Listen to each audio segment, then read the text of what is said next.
సరే మళ్ళీ అతను డిఫర్ అయినాడు.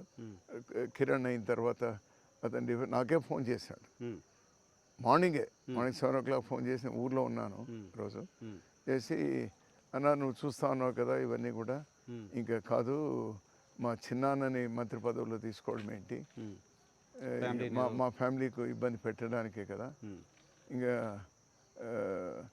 నన్ను విజయభాస్కర్ రెడ్డి కొడుకుగాను లేకపోతే ఒక వెంగళరావు కొడుకుగాను చెన్నారెడ్డి కొడుకుగాను చూడాలనుకుంటున్నావు నువ్వు అది అని అన్నా. నేను చెప్పిన అంత తొందరపడద్దు, నువ్వే ముఖ్యమంత్రి కాబోయే ముఖ్యమంత్రి, ఇంకా 5 ఏళ్ళు కానీ 10 ఏళ్ళు, మీ నాయన 20 ఏళ్ళు ఫైట్ చేశాడు, వెయిట్ చేయి అని చెప్పినాను.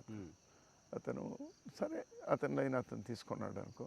అది గారు నేనైతే పార్టీ వదిలి రాను. ఎప్పుడు విద్యార్థి దశగా ఉన్నప్పుడు కొంచెం అడుగు అట్లా పడింది, దాన్ని సర్దుబాటు చేసుకుంటున్నాను నేను.